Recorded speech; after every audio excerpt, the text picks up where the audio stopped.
Numbers chapter 28. The daily offerings.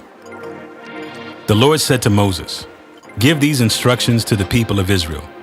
The offerings you present as special gifts are a pleasing aroma to me. They are my food. See to it that they are brought at the appointed times and offered according to my instructions. Say to the people, this is the special gift you must present to the Lord as your daily burnt offering. You must offer 2 one-year-old male lambs with no defects. Sacrifice 1 lamb in the morning and the other in the evening. With each lamb, you must offer a grain offering of 2 quarts of choice flour mixed with 1 quart of pure oil of pressed olives.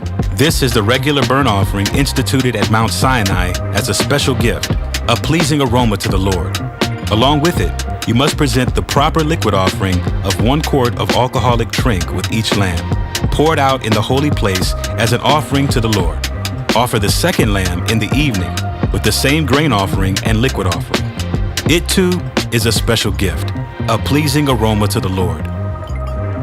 The Sabbath offerings. On the Sabbath day, sacrifice 2 one-year-old male lambs with no defects.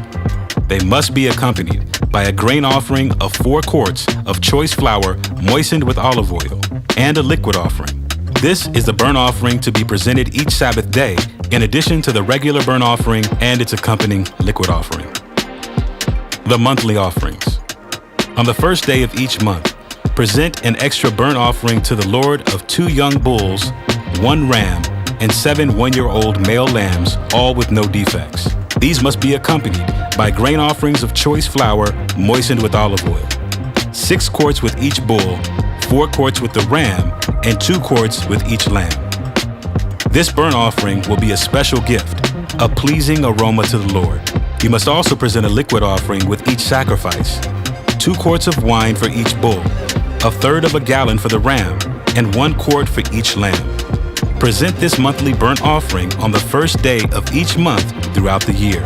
On the first day of each month, you must also offer 1 male goat for a sin offering to the Lord. This is in addition to the regular burnt offering and its accompanying liquid offering. Offerings for the Passover. On the 14th day of the first month, you must celebrate the Lord's Passover. On the following day, the 15th day of the month, a joyous 7-day festival will begin, but no bread made with yeast may be eaten. The first day of the festival will be an official day for Holy Assembly, and no ordinary work may be done on that day.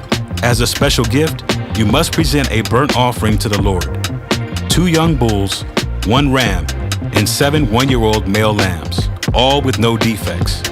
These will be accompanied by grain offerings of choice flour moistened with olive oil, 6 quarts with each bull, 4 quarts with the ram, and 2 quarts with each of the 7 lambs. You must also offer a male goat as a sin offering to purify yourselves and make yourselves right with the Lord. Present these offerings in addition to your regular morning burnt offering on each of the 7 days of the festival. This is how you must prepare the food offering that is presented as a special gift, a pleasing aroma to the Lord. These will be offered in addition to the regular burnt offerings and liquid offerings. The 7th day of the festival will be another official day for Holy Assembly, and no ordinary work may be done on that day. Offerings for the Festival of Harvest. At the Festival of Harvest, when you present the first of your new grain to the Lord, you must call an official day for Holy Assembly, and you may do no ordinary work on that day. Present a special burnt offering on that day as a pleasing aroma to the Lord. It will consist of 2 young bulls, 1 ram, and 7 one-year-old male lambs. These will be accompanied by grain offerings of choice flour moistened with olive oil, 6 quarts with each bull, 4 quarts with the ram, and 2 quarts with each of the 7 lambs. Also, offer 1 male goat to purify yourselves and make yourselves right with the Lord. Prepare these special burnt offerings along with their liquid offerings in addition to the regular burnt offering and its accompanying grain offering. Be sure that all the animals you sacrifice have no defects.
tell you the truth, I am the gate for the sheep.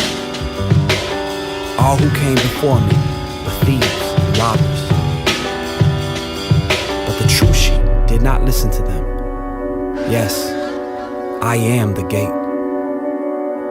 Those who come in through me will be saved.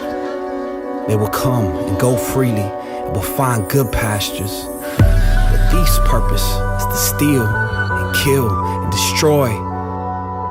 My purpose is to give them a rich and satisfying life.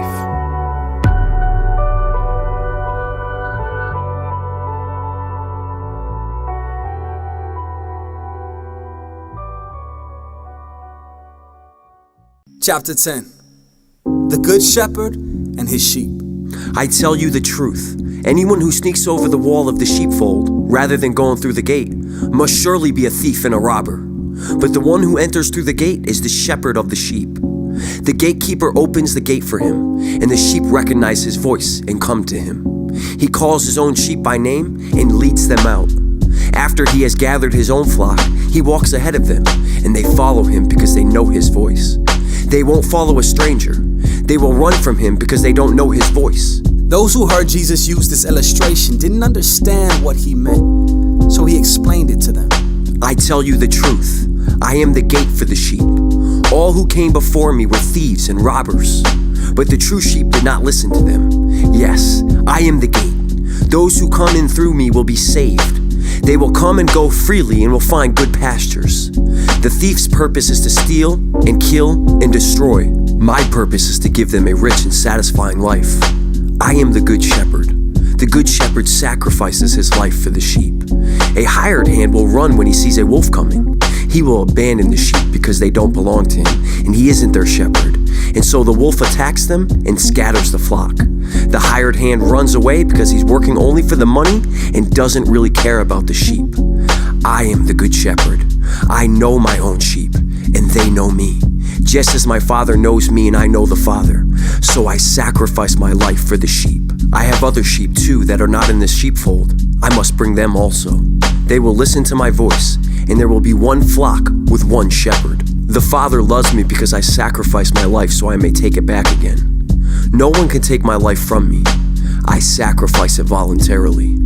For I have the authority to lay it down when I want to and also to take it up again. For this is what my Father has commanded. When he said these things, the people were again divided in their opinions about him.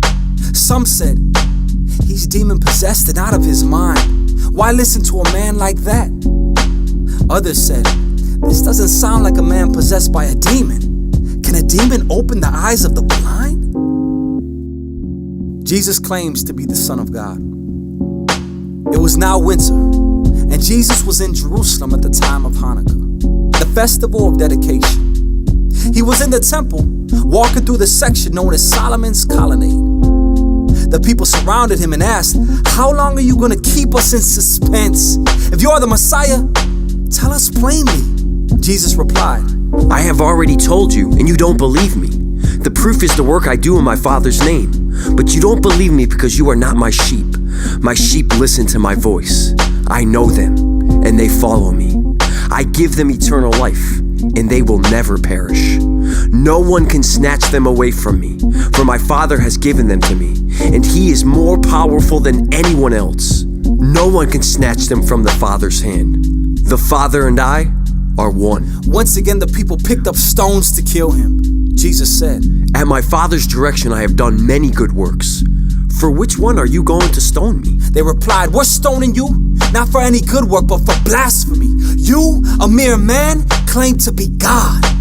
Jesus replied, It is written in your own scriptures that God said to certain leaders of the people, I say, you are gods, and you know that the scriptures cannot be altered. So if those people who received God's message were called gods, why do you call it blasphemy when I say, I am the Son of God? After all, the Father set me apart and sent me into the world. Don't believe me unless I carry out my Father's work. But if I do his work, believe in the evidence of the miraculous works I have done, even if you don't believe me. Then you will know and understand that the Father is in me, and I am in the Father. Once again, they tried to arrest him, but he got away and left them. He went beyond the Jordan River near the place where John was first baptizing and stayed there a while. And many followed him. John didn't perform miraculous signs, they remarked to one another, but everything he said about this man has come true. And many who were there believed in Jesus.